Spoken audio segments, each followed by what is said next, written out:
Good afternoon, and thank you for joining the webinar. Today's topic is search engine optimization for beginners. Search engine optimization, or SEO. That's basically a series of tactics to go and try to implement to improve your visibility and search results to try to get prospects to find your website. And hopefully, if they find your website and they like what they see, they will make a purchase or transact with you somehow. So it is important to understand that, what we're going to do is we're going to cram a lot of information into an hour, and it's really just scratching the surface. But that's why this is for beginners. I'm assuming that everyone here has zero knowledge about what SEO is or how to do it, or maybe you've just heard buzzwords thrown around. People whisper in your ear, "Oh, you need SEO. You need to hire an SEO guy or gal. You have to go and like outsource it, whatever." Maybe you get emails saying that you need to go and like get SEO for cheap. Just the thing to do is to stop. Let's try to answer some questions here today, give you some actionable tips that are practical to get you started on this journey, and then you can decide how to repeat the process and improve your knowledge and hopefully your visibility in the web results over time. If you have a question, submit it into the chat panel, because that way we'll collect all the questions throughout, and then in the last 10, 15 minutes, we'll go plow through that and answer as many as we can. So please take advantage of that, because questions help make this run well, and there are no dumb questions. Anything is relevant. Who am I? My name is Roland Reinhardt. I'm a digital marketing consultant, and what I've done for the past 30 years is basically marketing and advertising for big brands, million-dollar budgets, all the way down to mom and pops. That's what I do. That's what I love. I like to help people as best as I can, so I share knowledge, and everything we talk about here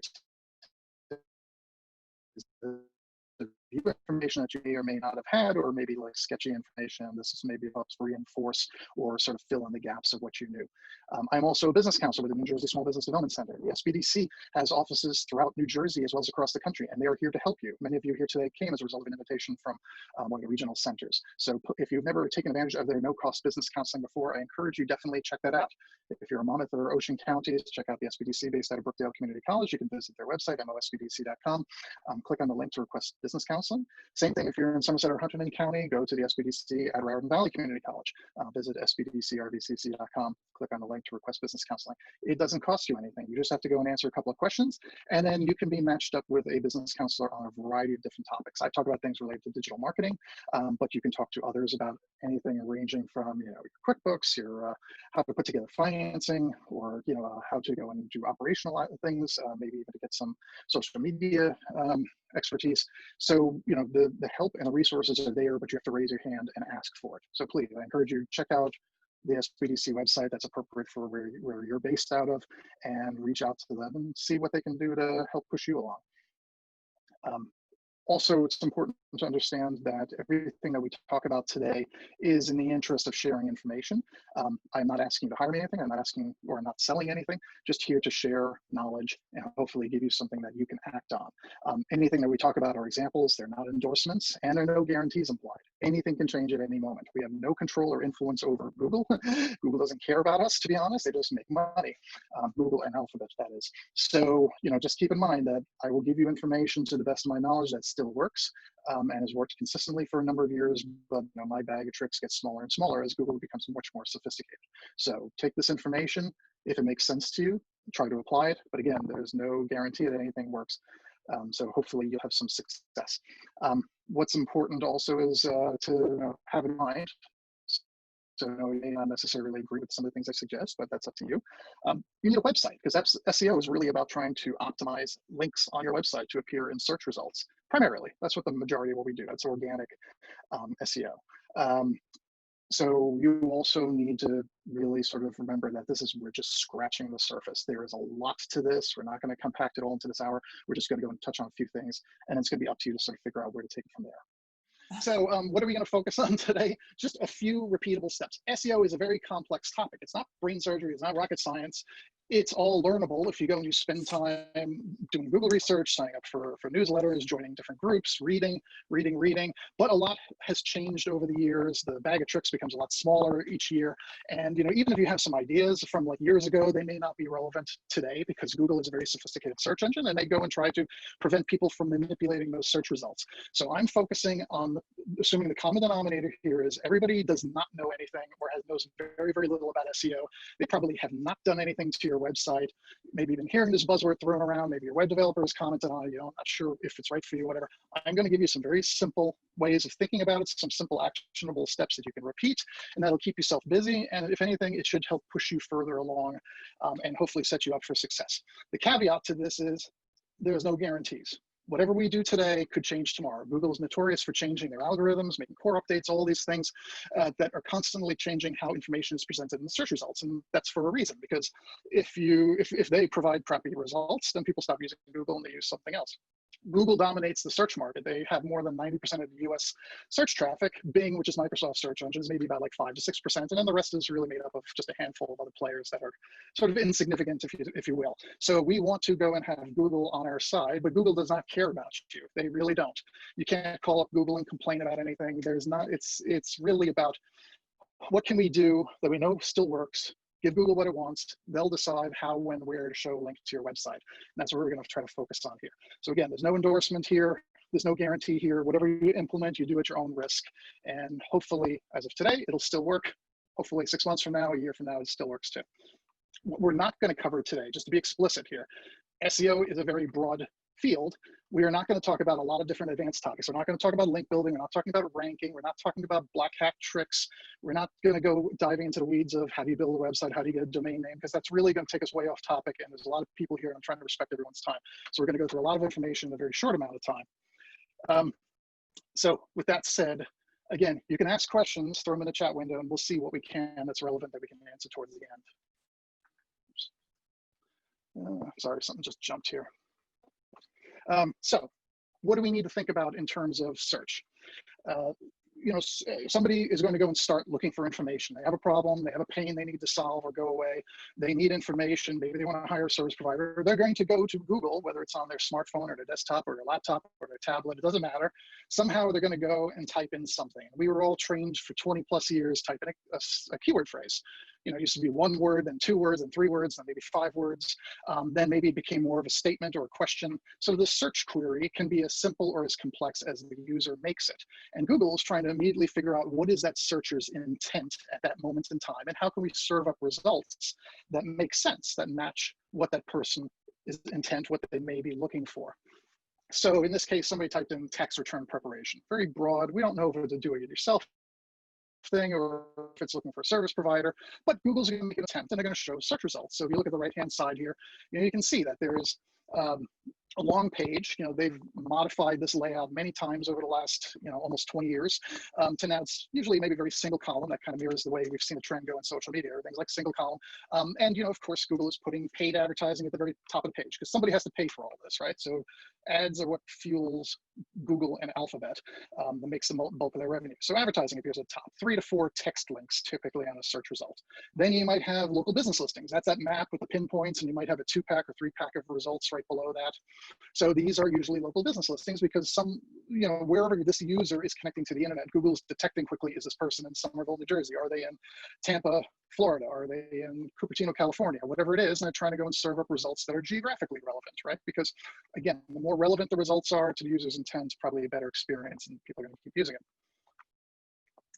We also have organic or natural links, so a blue area further down the page. So you notice you have to go pretty far scrolling down the page before you even get to this area that we typically affect when we're trying to do on-page optimization for SEO. So, the ads that appear at the top of the page, this costs you money. If you want to create a campaign, you can do that. You can have your ads appear at the top of search results triggered by certain keyword phrases, but it's going to cost when somebody clicks on this ad. You can have a local business listing if you want, and that's free. The Google My Business listing used to be called Google Places. Doesn't cost you anything, but it's only going to show up in a limited number of times, and you're also competing against other local service providers. And Google usually tries to encourage that this is where people physically go to meet people, transact. So they want an address so they can put a pinpoint on the map. The organic listings, this is everything else, right? So this is where a link to your homepage or a link to a deeper page of your website could appear somewhere, and there's usually maybe up to 10 listings. It could be a link to your website, it could be a link to a YouTube video, it could be a link to an IMDb or Wikipedia or any number, even a social media profile. Google's doing its attempt to go and show something that's relevant here. So it's up to you to try, if you can, and this is the things I'm going to talk to you today. It's like, how can you go and try to go and put a little bit more thought behind how you're going to go and get people or get a link to your website to show up here in the search result. somewhere in the organic listing. Oops, sorry, just trying to admit somebody here. So giving Google what it wants is the first step. And what does Google want? Well, there's a number of different things. One of the things they look for is mobile, because we're now in a mobile first world. Google says that over 70% of information searches begin on a smartphone. So they are expecting someone's going to use their handheld to go and type something. And that was very much true up until about 8 weeks ago, when everything just sort of flip-flopped on us, right? So now when you have this massive workforce suddenly shifted into a work from home situation, it's not always that people start with a mobile device. They're starting on their desktop or their laptop also. But we will probably see this dynamic shift again over the next few months as we sort of, release ourselves from the self-imposed quarantine and start going back and interacting in other places, and as work releases itself. But that's one of these things that we've been moving towards 5 years. 5 years we've been briefed by Google, like, get ready, have a mobile responsive website, have a mobile friendly website, make sure that your website looks good if somebody's searching on a small screen, so that way they can do the interactions that they need to. So be prepared. And that's where we are right now. Google wants mobile responsive website, and they are separating their index to prioritize mobile friendly websites first. Next thing is speed. Again, for years, probably 4 years now, they've been emphasizing make your website fast. And there's a couple of reasons why. One, if you have all these people using a small screen, then yeah, you want that website loading quickly on the the bandwidth, the data bandwidth for a cell phone connection. You don't want massive images that are clogging the bandwidth and making it difficult. So you want things to come up quickly, so the user doesn't get frustrated, so they can move forward and try to solve whatever it is. Otherwise, they're going to hit the back button and go somewhere else. Security. Google wants your website to be secure, because in this age where there are so many bad actors who are going and trying to hack websites, inject malware, deface websites, redirect traffic to online pharmacies, on porn, and all nonsense. You need to do what you can to sort of keep your website secure, so it's not being influenced by bad actors, so you're not potentially infecting other websites or visitors with malware when they hit your site. So Google has been encouraging for years now, get an SSL certificate. There's an effort out there called Let's Encrypt, which actually makes SSL certificates free. And if your current website doesn't have an SSL certificate, that means that there's no HTTPS at the beginning. Contact your web host or your web developer. Ask them, what do we do to make this secure? You don't have to spend a lot of money on an SSL certificate like we used to. It used to be like you spend $75 to $100 a year to go and renew an SSL certificate. Now web hosting companies are including it for free. You just need to sort of check and see if your current plan allows for that, or what do you have to do, make a change to your plan to allow that. So it doesn't have to be an extra cost, but you do have to take a few extra steps to make sure you're there. And that way, when somebody's seeing a link in the search results, it doesn't say this website may be hacked, this website may be insecure, proceed at your own risk.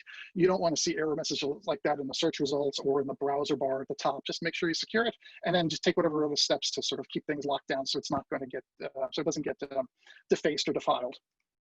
Google also wants high quality content and keywords. So keywords are necessary because that's how we train Google what is our website about and what is each unique page of our website about. Quality goes to the sense of, like, you can't just write crap, and you don't just copy some crap from some other website or a Wikipedia listing and paste it on your own website and try to pass it off on your own. That's duplicate content, and it's probably not going to help you in any way. So what you really need to do is every page of your website, do what you can to make it work hard. That means having words on the page. And I run into this argument often where people say, oh, I don't want to put too many words on the page. I think people are going to not want to read words. And it's like, well, you have an audience that some will skim and look for key points that trigger whatever it is that they're looking for. Some will read every single word. Some will read only maybe 2 pages of your website. Some will read every page of your website. It differs. And you need to address both. But the reality is, you got 2 different audiences. 50% of your work is for trying to teach a machine to want to show a link to a page of your website to their audience. And the other 50% of your work is trying to figure out, well, once that person thankfully just arrived on my website, I got seconds to keep them here. Let's make sure that I'm giving them information that's going to help them feel confident that, yes, I'm in the right place. This is going to be helpful for me to go and get the information I need so I can proceed. So that's the thing you have to think about. Don't think about, worrying about, oh, somebody's going to see too many words on a page. No, you want the machine to know there are a lot of words on a page, and then design your layout and how your content is to go and make it visually appealing to the person who's looking at that page. Final important thing to remember is geographic information. I see this quite often when I do website critiques for people, especially through the SBDC business counseling. So people come in, they say, hey, look at my website, give me some feedback. They're a local business, like, a chiropractor, somebody who does something working with people in a local area. Maybe you're a landscaper, maybe you're something else, physical therapist. So you have people that you're interacting with who are searching in a very specific place. They're not going to be doing Zoom calls with you or traveling nationwide. They're in a local concentrated area. Therefore, every page of your website needs geographic information included on it, so they know. I run into this all the time where people will build a website. They don't even put a phone number because, like, oh, it's my cell phone number. I don't want people calling me. They don't put any information saying where they're based out of or where they meet with their customers in, because they're afraid. And it's like it's very weird mentality I run into. And sometimes it's legitimate because a person's running a business on the side. And sometimes it's just people think that it's not important. Well, it is important. You need every little bit of edge to go and try to get your website to show up in the search results, presented in the right type of audience, the audience that's actually looking for your services and is willing to spend money to hire you. So you need to go on like every page of your website. If I'm a digital marketing consultant based in Bridgewater, New Jersey, I work with customers throughout Hunterdon County, Somerset County, Middlesex County, Monmouth County, Ocean County, something like that right there. So getting those words all on the page, that actually helps teach Google and also Bing what you are. So Google, we say, is 90% of the US search market, desktop search market. Bing has a small sliver, but people with Microsoft devices, by default, they have Bing installed as their search engine. So we're trying to make sure that, when Bing comes and crawls your website, and Google crawls your website, they're looking at every single page and they're looking for all these words on the page. They're looking for high quality. The keyword phases, a lot of content, making sure it's secure, making sure it's fast, making sure it's mobile, making sure there's words that go and indicate where you are geographically, and a phone number, and that all will help you immensely if you can just at least cover off those basics. So what does your website need to be in terms of structure? So if you look at column A on the left, where we have sort of this red, where you have home, physical therapy, about us, contact us, that worked great 20 years ago. And when I worked in my first experiences in digital marketing agencies 20 years ago, we would charge $30,000, $40,000 for that simple 4-page website. And we could, because no one had the skills at the time. And if you needed an online presence, that's what it was. And it wasn't price gouging. It was about skills and knowledge and availability. Of course, now you don't have to be like that, because the skills are out there, the knowledge is out there, but we have to adapt with the times. So a 4-page website really gets you nothing these days, because it's just not enough information on there to really teach Google and Bing what you are about. If Google visits your homepage and it's just some big smiley welcome to my website and nothing really substantial, then you click, it goes to the physical therapy services, maybe this is the bullet list of like 10 physical therapy related things in a bullet list, and an about us, which is very simple, and a contact us. That's not enough information for Google to really understand how are you any different than the other physical therapy business that's right down the road, or the one that's across town, or the ones in the neighboring town, right? So when you look at column B there, the ones that are in sort of like the dark green or aqua blue, whatever it is, now you see something where we've broken out a lot more. Physical therapy services is not just a single page of bullet points. It's actually a number of sub pages under there, and each page is a very hyper-specific purpose. So, people who have a sports injury, they may be very micro thinking about what can you do for me about this? Or if I have a shoulder injury, how are you going to go and help me for that? Reading 20 bullet points is not necessarily the thing that's going to convince them that you're the right provider. They're just going to think you're very general, but you don't have any specific experience that's relevant for them. So when you create unique pages of content, those help stand out. So these are each individual pages that might show up in the search results. So if somebody's searching for, neck pain physical therapist in Bridgewater, New Jersey, or near me, or in 08807, or in Somerset County, whatever it is, hopefully the link to this page, the neck pain physical therapy page, is what's showing up in the search results. I don't necessarily want the homepage to show up, because if you drive somebody to a homepage, they still have to sit there and now navigate around and figure out, well, do you do neck pain? And they're trying to click through the navigation and trying to scroll around. Send them to the page that specifically answers what that searcher's intent. You get them there faster if that page is well thought out in terms of having a lot of words on the page, the words that address this topic, that give you convincing quality. It's like why you are the best local resource for neck pain physical therapy, how you approach that, what's involved. Is it a 3-month to 6-month process? Do we expect you to come in, 2 to 3 times a week, plus have a whole bunch, setting expectations about having a whole bunch of like exercises and activities you should be doing out of the house or at home when you're not here. So, whatever you can do to go and set those expectations and build out some robust content, maybe even have a video on every page. So a video that specifically the physical therapist talking about this topic. Now you make that page very, very effective. You're going to keep people on that page longer. They're going to get the information that they want. They're going to feel trustworthy, and then they'll probably move on to another page. And maybe they'll look at the peer reviews. So to see, are other people using you and are they confident and feel good about it? Maybe they'll look at the about page because they just want to sort of see, what is your background, what are licensing, accreditation, insurance, things like that. Maybe the information about, your first visit or what insurance is accepted. And obviously, if you have a different type of business, that might be different. But, that's what's going to go and help keep people on your website and prevent them from hitting the back button. And the thing you have to remember is just because you have a website, a person is not going to read every single page of your website because the majority of the website is probably not relevant. They need to just answer the question, how are you going to solve my problem or pain? Do you have the experience, the qualifications, et cetera? Have you done this for other people who have a testimony that you've done it well for them? And with those 3 pieces of information, they're good and they're ready. They shouldn't have any reason not to click to contact or schedule an appointment or make a phone call, whatever it is, right? So that's what you need to think about it. Your website should not be simplistic. It should be a little bit more robust and in-depth. You don't have to sort of go through analysis paralysis of not building your website quickly until you have 20 pages up. You can go and build and start with something small. Like if you have nothing already, fine, launch with 4 pages. But then make a commitment that every week you're adding 1 or 2 new extra pages so you're building on this so it grows over time rather than just being something very small that is not competitive at all in your market. So what can your website structure be? It can be anything you want. I'm just giving you an opinion, and I know this works because I've been doing SEO since 2006. So, of all the things that become more difficult and more challenging year over year, the thing that definitely works is by having unique content and unique pages. I always get a question about can we have a single page website, big, long, infinite scrolling type pages? I'm saying my answer to that is do whatever the hell you want, but quite frankly, don't expect any of that to show up in search results because it becomes a nightmare to go and try to get that to appear. And it also becomes from a tracking perspective, like in your website analytics, it becomes a nightmare to try to figure out where people are coming from. Are they really interested in a particular piece of content? Are they converting off of that? So, you can do whatever you want. Thankfully, the website tools are out there with these mobile responsive themes that you can design things, anything you want. You can lay things out anything you want, use different color palettes. You can do all the work in one place and it'll automatically resize and scale and adapt for a mobile smartphone screen. But you really have to think structure. This is the thing when you go to Wix and Weebly and Squarespace and GoDaddy Site Builder and BigCommerce and Shopify and WordPress. Nobody's telling you about how to go and structure your site in a logical way to go and influence the search results to make sure that they're unique pages. This is the thing that you need to consider. So I'm going to stop harping on that, but it's important. And if you want to achieve some sort of success, I would just highly encourage you do this in mind. Keep that in mind. So what keyword phrases would your ideal customer use to search Google? This is the important question you need to think about when you're trying to optimize those pages for your website. So, again, that homepage, services about us, contact us is not enough. If I can be more niche, in the case of the accountant on the previous page, if I'm doing tax audit accounting, tax audit representation, tax return preparation, small business bookkeeping, if I can create different pages all around those kind of basic phrases, that will actually help because now there are specific links to pages that could show up in the search result when somebody's typing that. The search results are not always the same if somebody typed in certified public accountant and another search for CPA.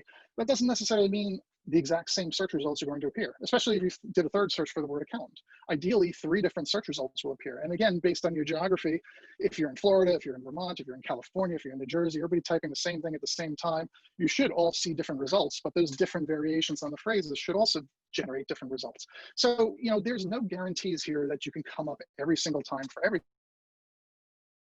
but you're better off trying to pick very niche type phrases to optimize your website pages around. If you just type, if somebody typed the word bookkeeper, why don't I come up number 1 in the search results for bookkeeper? Well, because there's probably 1,000 other bookkeepers in your area. Same thing with CPA or accountant or anything else. But when you can get into more specific phrases, niche phrases, and have pages just dedicated to these topics, then you have a better chance of standing out because fewer people are searching for those. There should be fewer search results. In theory, there should be fewer competitors. So it should help you go and stand out and get a more qualified person who's clicking through. And by quality, I mean a person who's searching with that intent, right? They're probably not looking DIY services if they're typing CPA for restaurants. They're looking for a service provider and not looking for free information to do it themselves.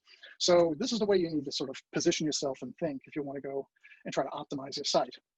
So there are lots of tools out there to sort of help us make assumptions. I mean, I can go to Google and type things in and then look at the search results and decide, all right, yes, I want to show up on this page of search results. I think this totally makes sense. There's some ads, there's some local business listings, there's organic listings. Yes, those all make sense. Those are great. But, do I know it's the phrase isn't necessarily the right one? There are all tools like this, but I'll talk to this for a second, just to give you an example. If you took 4 phrases, very similar: DUI attorney, DUI lawyer, DWI attorney, DWI lawyer. So what's the difference? DUI is driving under the influence. DWI is driving while intoxicated. And for all intents and purposes, people normally think of attorney and a lawyer as the same thing, right? Now, there are subtle differences, like New York versus New Jersey, in terms of, officially, New York refers to it as one thing, New Jersey refers to it as another thing. So there's a regional bias in a sense. Also, an attorney, somebody who spent a lot of money, a lot of time, a lot of blood, sweat, and tears to become an attorney, likes to refer to themselves as attorney. But the rest of us, when we're in trouble, it's like, give me the number of a good lawyer, right? So there are different phrases. Now, Google is not going to treat these things exactly the same. They're not going to think of DUI and DWI as being exactly the same. They're not going to think of lawyer and attorney as being exactly the same. You type in each 4 of these things into Google and to Bing, and you will see slightly different search results. So the question becomes, okay, if I need to optimize a page of my website, what phrase makes the most sense to use? Ideally, it would be the one that's searched on the most. So I'm just using a tool here that's free. I mean, there's many tools I showed you on a previous slide, and I will go back to it in a moment. But Google Trends is a tool that you can quickly just type in a couple of comparative phrases and look for a time period. In this case, I narrowed it down from United or worldwide to the United States to New Jersey. So I just wanted to see a very small sliver of time, basically the last year and 5 months, New Jersey visitor traffic. On the average, what phrases are searched on more than others. And if you look at this, it sort of says, well, what, DUI lawyer is searched on more often than DUI attorney. So the blue is DUI attorney, red is DUI lawyer. You can see that over here. Their averages. Now, what these numbers mean, like the 27 versus the 30, whatever, I mean, that's just, Google's secret sauce deciding to share how much or how little information. But this is just to give you some directional thoughts, that if I thought the best phrase to use to optimize every page of my website was DWI attorney, and using that phrase in New Jersey, well, I might discover that it's the least searched on by people locally. And I might be leaving a lot of opportunity on the table because the people who are searching more frequently are using some variation on DUI lawyer or DUI attorney. So, if I'm going to choose to main page my website that talks about this, then I should be using DUI lawyer as the page. I'm going to go and try to, make sure that that keyword phrase is everywhere on that page. And I'll show you that in a little bit. But I'll similarly create a completely different page on my website that might be to take advantage of the traffic that's searching for a DUI attorney. So maybe I'll make a page that's about like frequently asked questions for a DUI attorney, or how to choose the best DUI attorney, or what does a DUI attorney do for you? It could be a frequently asked question, it could be a blog post, it could be anything you want. And then maybe I'll go and take the third phrase here, DWI lawyer, and create yet another blog post on another topic similar to that, work that phrase in there. Because what I want to do is every page of your website should not have all 4 of these terms. One page of your website should have each one of these terms respectively. And that's teaching Google and Bing when they crawl your website. And, if you're making these things more statements and questions, it'll go and help to separate them out as being 4 unique pieces of content that Google and Bing can decide when to show up in the search results for the appropriate time. And if you're addressing 3 or 4 of these, then you have a lot stronger opportunity to get found, to get a click through, and hopefully if your content is strong and whatever else you're using on there, it'll convince a person to take the next step, schedule a consultation or so. Similarly, there are tools out there. You could do free keyword research. So there's one gentleman who is, puts out a lot of SEO related content, Neil Patel. It's called Uber Suggest. All you have to do is go to neilpatel.com/ubersuggest or type in ubersuggest into Google. You'll find a link to it. He gives you free access to this, for like first couple of queries, and then you have to sort of sign in. But it's still something if you have nothing. So again, if you don't know the difference between these phrases, and which one's the better phrase to position yourself, then you can go and type in a phrase like that, see what kind of search results are. And then, it's kind of nice when you start scrolling down, they'll actually give you suggestions of other phrases you may not have thought about. So just something to help you again on this journey. There are lots of keyword research tools. As a professional who uses Google Ads and does SEO, own keyword planner, all this data directly from Google, but you have to have a Google Ads account first to do that. Google Ads is free to set up and access, but if you want to have good data, not some sort of like bastardized data, for lack of a better word, it's the free version does not give you a lot of good explicit results. The version that if you had been running a paid account, you have access to better quality data in there for free if you want. Bing Ads, which is the Microsoft equivalent of Google Ads, they have the same thing. They have a keyword planner in there, but because they're such a much smaller universe compared to Google, their data source is much smaller, and therefore there's fewer results. But again, if you have nothing, it's something to look at. You don't have to pay any money to start a campaign to get access to the data, but you know, the data is based on Bing. There are other tools out there you can certainly explore. Some of them have free trials, but you know, as I showed you, just to have something if you don't know and you're sort of struggling, like what phrase makes more sense, throw it into Google, see what happens. Do a Google search. Do you like the results? Great. Sometimes when you look down on the bottom of the page of Google results, they have related searches. Go and click on those. Try to see if that's something that makes sense. Use one of these tools if it gives you a little bit more confidence. But the whole point is, don't get stuck in analysis paralysis. Go and actually sort of do something with the information. So what I tend to do is I'll just create an Excel spreadsheet or a Google spreadsheet, and I'll just start plopping data into it. So, you know, if I'm building a new website, in this case, this is an example like a music teacher, if we're going to build individual pages, I'll take this little spreadsheet just to sort of mentally organize things for myself. And maybe each row is a page that I'm planning for the website. And each column might be just a little bit of data about that page, what I'm going to call it, you know, what keyword phrase I'm probably going to optimize around, etc. And then as I'm doing my research, you know, using whatever tools or brainstorming, I might create other little tabs in that spreadsheet so I can just begin to organize all this data and the average search result kind of data that I'm collecting from whatever source. And that way I can look at everything and sort of say, okay, well, you know what, if I have to go and pick a keyword phrase that I'm going to use to optimize around in-home piano lessons, then, you know, based on all the similar phrases, I'm going to choose this one because I think it has the most searches, or maybe there's some other logic that makes sense to me. But my intent is that every page I try to optimize around some very different phrase. So in this case, like, you know, the home page, this is row 3 here, maybe I'm going to go and try to just use the word piano teacher, and I'm going to just use that repeatedly a bunch of times on that home page, and that's what I'm going to try to optimize that around. And then the in-home piano lessons, which is sort of like an index page of all these other sub-pages below it, I'm going to optimize that around in-home piano lessons. I'm going to use that multiple times throughout the page. I'm going to talk about that in a minute, how exactly I implement that. Then if I have one like, you know, music lessons or piano lessons for toddlers, and yes, there really are people who go and get music lessons and piano lessons for toddlers, then I'm going to create a separate dedicated page for that. Because again, when someone out there, that mother or parent who's really thinking about how we're going to nurture a child, they're typing in and looking for the local music teachers that are teaching piano lessons for toddlers. They don't want to see it as like one bullet point among 15 on a services page. They want to see a dedicated page that maybe shows a picture of like a little toddler at a little keyboard, and maybe some explanation of like how, you know, you're dealing with attention span and how you try to keep them focused, and you know, not to, you know, maybe there's an example of the lessons to make it interesting and fun, so that way they enjoy coming to it. And then maybe there's, you know, an expectation of some exercise to do at home. So this is where you have a chance to stand out. Again, every unique page talking about whatever the unique topic is, whatever the pain is that the prospect is looking for. And if you do that, damn right that you're going to go and like have a better result of getting people to go and schedule a consultation as compared to a competitor that's sort of lumping it all together and not really addressing how they're going to handle that.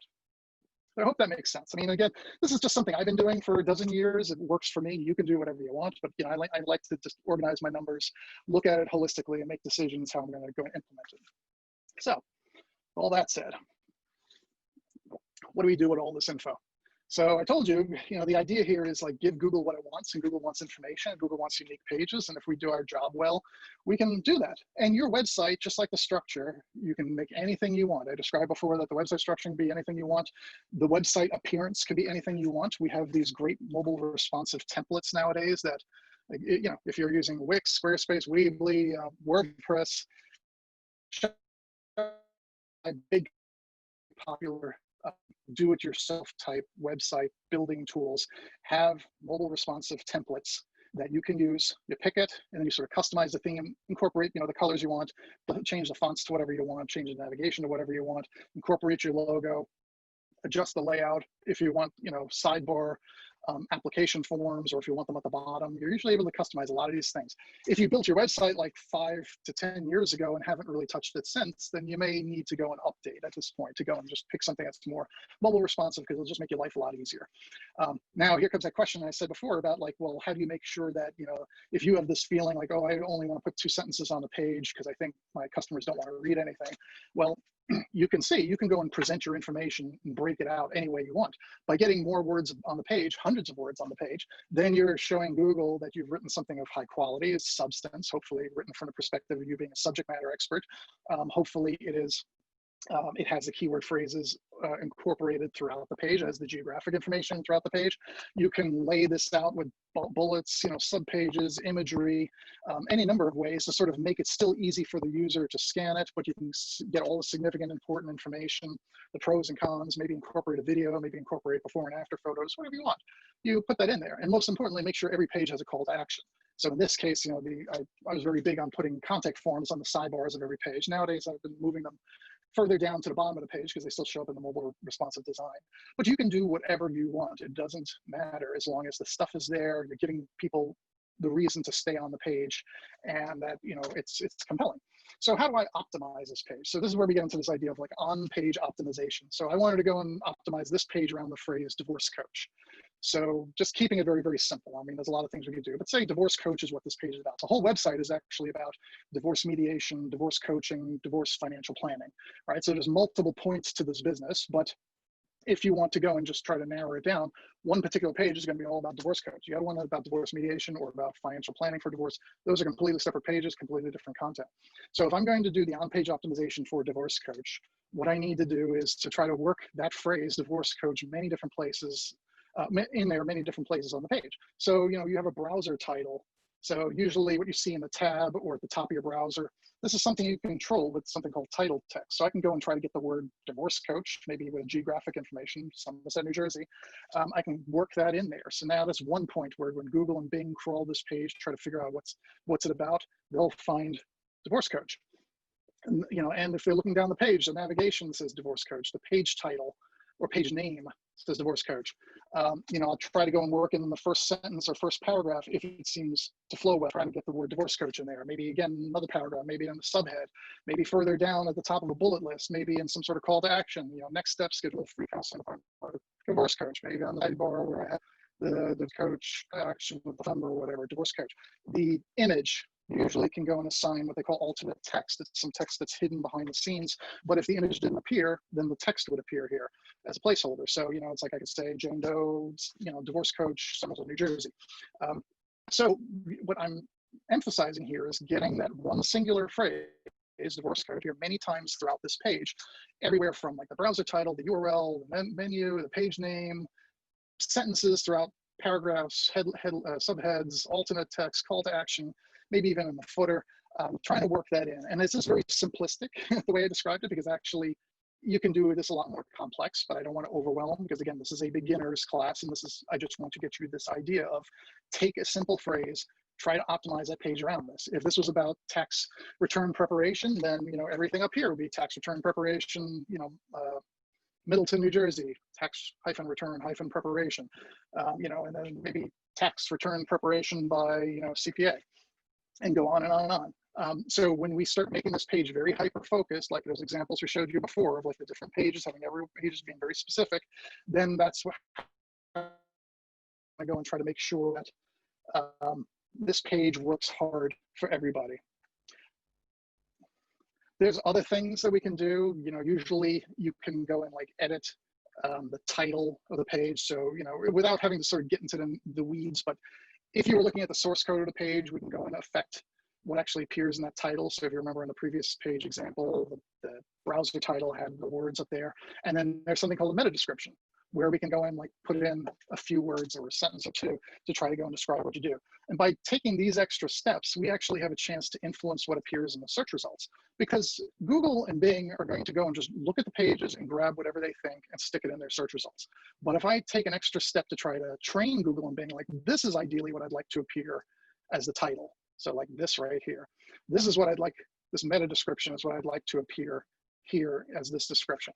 This is what people are seeing in the search results. They have no idea who you are. They didn't search for you by name. They just typed in divorce coach, Somerset, New Jersey, or divorce coach near me, whatever. And this came up in the organic listing. If they see a title they like, it seems to be reasonably near located, and it has information that seems to make sense, then that's great. People are going to go and click, and they're going to get to your website, and hopefully the page pays off. So that's the key here, is to try to go and do everything you can to influence this. So I can do all this on-page optimization where I'm trying to go and like make sure what's visible on the page. But there's this, meta description that you can also try to influence. How do you go and influence that? So usually whatever website tool you're using to build your website, In the case of WordPress, you can usually install a third-party plugin like this one called Yoast SEO. There's another one called All-in-One SEO. These are two very popular ones that allow you to make modifications to how the URL appears. Every tool, BigCommerce, Shopify, Wix, Squarespace, Weebly, they all have now at this point something. So in order to figure out how to go and modify the meta description, you just have to go and Google, and then look at the help section for whatever website tool that you're using to build. That's usually the best way to get that answer quickly, or talk to your web developer. So it's about 10 to 1. We've covered a lot. I'm happy to answer questions, and I think there've been a lot have been submitted through the chat window here while we've been talking. So let me just go through this real quick, and then we'll go through questions. So what did you learn? Structuring your website in a logical way. So that's where we said a 4-page website is meaningless at this point. Creating many different pages, and there's no answer to like how many pages are ideal. It's about how many pages are you willing to create, and how are you making them all unique, and if they are relevant, so that way they can appear in the search results. Figuring out keyword phrases that your ideal customer would use. So, again, I'd probably try to avoid the DIY type phrases, but choose phrases where it seems like people are looking for professional help. And then you can probably use some kind of keyword research tools to confirm those assumptions. So you could just simply type something into Google and see what comes up. And if you like the type of results that appear there, you think your website should be there, then that could be one way. Or you can use some of those tools that I showed you, like, try and use Google Trends or Uber Suggest, or if you go and use Google Ads Keyword Planner, Bing Ads Keyword Planner, or the other ones. These things are all ways to sort of help you confirm your assumptions. On-page optimization, so that's tactic that I call simple because I've been doing it for a dozen years, but for everybody else, it does take a little bit of step. You have to figure out what the writing is, because there's more to writing than just repeating a keyword phrase over and over again on a page. There's psychological selling that goes in, there's fear of missing out. So, you have to write in maybe a conversational style, and that's not easy. When I write, I trash my work and write it again, and I trash it, and probably the third iteration is what I sort of go forward with, because I always know I can get it better, I can get it more concise. Maybe I get a better idea after I've done several pages and I come back and try to implement the idea in the first couple. So it takes a little bit of work, but don't get stuck spending 3 months trying to build your website. Get something out there in live. You can always make changes. Work geographic information onto every page. I mean, if you are a local business and you're serving a community in a 12-mile radius, then make sure that your community or where you are, whatever, make sure that it's all in there. If you're not sure about something, Google is great for,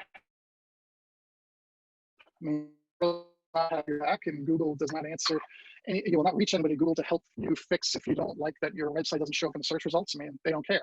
They're about making money. But as long as you're giving good information to them, hopefully you can get on their good side in the sense that this machine is going to decide to show links to your website. It won't show links to every page of your website, but if you think it out and do it well, you probably get something better. There are many professionals out there you can go and find to help you. Look at your local chamber of commerce, go, look at the member lists. I mean, it's ask a friend if you like their website, ask them if they're doing SEO and how their person has helped you with that. The thing I would just be cautious about is offshoring, because, not a day, and well, because I'm a marketer and I'm in this profession, every day I get multiple solicitations all day long with ridiculous promises. We'll get you to the top of the search results. We guarantee this, guarantee that. There are no guarantees in SEO. All we can do is try to just follow practices that we know that reasonably work. So please don't throw your money away. It's some sort of like fake promise from somebody overseas that could really do damage. And, they're not taking any responsibility for the damage they've done. But, you've harmed your domain. You might have sometimes you're not able to go and get a re-inclusion request. Sometimes you're going to have to trash and start from the beginning. So it's better to sort of, work with somebody that you can interact with, or spend time educating yourself first. Go and make sure that you have a good, strong comfort level about the things that you're talking about with somebody who might be doing it for you. So I'll get to questions in a moment. As we mentioned earlier, if you want to record a link to recording, we'll send it out later this week, but we're not sending it to everybody. If you want the link, then you got to go and just fill out this quickly. Feedback.com. It just asks you for your email address, your name, and the webinar you attended, and any feedback about it, so that way we just get some information from you. Don't worry, I can expand with anything. This is just a way to go and sort of see who attended and who seriously wanted it. So with that said, questions? Yes, thank you very much, Roland. I think that was an excellent overview. No one can argue that in the last couple of months, if anything, we've learned the importance of your website being available, accessible, and informative. Karen wrote, I'm sorry, Kareem. If I oh my God, I can't see anymore. If I wanted to be found in App Store, does SEO work in 2 TOO stores? Okay, so let's say App Store. So what stores are there? There's the Apple Store and there's the Google Play Store, right? To be honest, I really do very little work to do and try to do any kind of app development or to get in those app stores. So I know there are web browser versions of App Store listings, so you don't always have to be in the app in one of those app stores in their actual app browsing through app to look at different apps. There's actually web browser versions of those pages that click over to the in-app version. To be honest, I never did any optimization for any of that, so I don't see a reason why it shouldn't work to get at least in the web browser version. But trying to go and get found higher in the results within the App Store environment themselves natively, that's a lot more challenge, because that a lot of it has to do with, developing an app that actually followed the SDK, the software development kits that's provided by the particular operating system that you're building for. If you're actually, getting approved versus getting declined over and over again. If you are getting a lot of good positive reviews, if the feedback that's coming in through the App Store is helping to boost that. It's the same way, like, if you're doing it on Amazon or something like that. So I don't have a better answer than that. I know that there are other variables at play to go and help you. I mean, certainly, like if you're running a podcast and you're trying to go and like try to get your podcast to appear higher in some of the searches within that environment, the podcast app, yes, having keyword phrases as part of the titles and descriptions can help you too. But you're probably better off just doing a Google search, trying to find, tips for, higher placement in App Store, podcast store, whatever. But thank you for the question, Kareem. It's a good one. I have another one from Marianne. My hosting company requires a physical address for a company for an SSL certificate. Is this true for all? What if you're an independent contractor and not a brick and mortar business? Excellent question. It's completely off topic, but I know I did talk about SSL a little bit. So the answer is there are different types of SSL certificates. Some of them require a physical address, some of them don't. If you go to Let's Encrypt, that's, I'll try to pull that up, LATSENCRYPT, might be org, I think. Yeah, Let's Encrypt.org. I'm pretty sure, because I've done many of these, it does not require your physical address. And the web hosting companies that are using Let's Encrypt have not required the addresses. I know in the past when I did purchase, $100 a year SSL certificates like Komodo, which you could get through different web hosting providers like InMotion Hosting, I think, like use Komodo. Yes, for certain ones, I would have to provide a physical address. And if we wanted like certain higher encrypted ones for e-commerce, or if you wanted your name to be, if somebody was clicking this little connection secure icon and looking to see who it is, verified by who, and if it's associated with your business name, yes, then you can provide verification of addresses.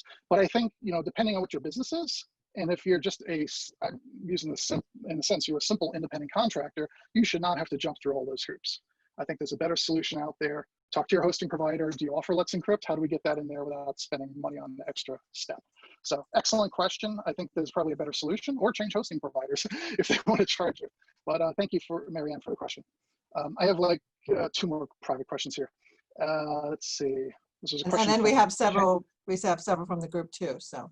And then another message from Kareem. It said, thank you. Oh, beautiful. Thank you. And one more. I got Mark. I have a music blog. Do I need to put the words music blog in every story I write? My question to you is, Mark, do you ever go online and search for a music blog, or do you search for something that's a little bit more specific? Like, I'm just gonna make things up. Reggae news, Wynton Marsalis, cover bands, whatever. So I would say try to go and think in terms of, a blog is like sounds like a dirty, ugly word, but it's used too broadly in the sense of like, just being news and stories and musings about things. I would go and try to go and optimize around phrases that make more sense, that someone's more likely typing, because music blog is just too generic. Who's looking for music blog? Could be anything. It could be reggae, could be ska, could be jazz, could be, any number of topics. So I would try to go and refine that down. And then, every blog post is about a very specific topic. So thank you, Mark. Maggie, what do you have? Yeah, sort of along those lines. Jack was asking if doing a blog page with all the keywords about you and your product, would suffice, I guess, rather than, in every page. Wait, I'm sorry, what? Repeat that? She said, would just doing a blog page with all keywords about you and what your product does, would that bring traffic? Just doing a blog page about. I guess she's doing just a blog thinking, page you know, about- having all the keywords on that page versus on, you know, it's Okay, so it's the thing you have to further think down. It about is a seems blog is like- technically a series of pages. I'm sorry, I didn't mean to. Content. So a blog is like a series of pages, right? A blog just sort of organizes it. But if you have a blog page, you know, your website domain.com/blog, it's probably a list of title, a summary, and a clickable link to read more, and then the next title, next summary, and read more. And it's just chronological, most recent one at the top, and all the older ones working their way down, and then maybe paginated, like first 10 on page 1, page 2, page 3. So you're not really optimizing that blog index page, if you will. It's the individual pages behind the that are made up in the blog. Those are each individual pages. They technically are pages just like everything else on the site. You know, we just, for the argument of how do you call these things different things, like in WordPress, you call every blog a blog post, but it's technically just another page of your website. We were just trying to like mentally, okay, pages are more of the formal pages about the services you offer, and the blog posts are more of the random things that might be observations about news or examples of work you've done, or you know, opinions on something. So absolutely, you can go and take every single blog post and optimize it around different keyword phrases. It's kind of like that example I said with the lawyer one. If I had 4 different ways to describe a lawyer who's, you know, people who've gotten themselves in a jam, then it's going to be the main lawyer, DUI lawyer page, and then I could have frequently asked question page, and I could have a blog post of where to go and, or how to hire a DUI attorney, you know, DWI attorney. You know, it's, I can go and create many different blog posts, many different things. It's just a matter of like, you know, figuring out what makes sense for you. Just don't blend multiple topics on a single page, because that sort of confuses Google and Bing. They're not sure when and why to search a result. I'm still very much in the favor of like making very unique content. Now, Google and Bing are very smart and sophisticated. You know, they have 20 years of learning behind them. They understand differences between words and subtleties, but I still think it works well to separate ideas and give them separate content, and give them just, you know, a lot of words on the page and making it relevant. And writing with authority. Don't just make it boilerplate where you're copying, pasting the exact same thing over and over again, just swapping out words. That's not going to work in your benefit. That's a trick we used to do 10 years ago, but no, you know, make everything unique as possible. So thank you for that question. Yeah, I don't know how much longer you want to go. Janice was asking about hashtags, if they should be included in their content. So, sure, right? Hashtags have nothing to do with blog posts or web pages.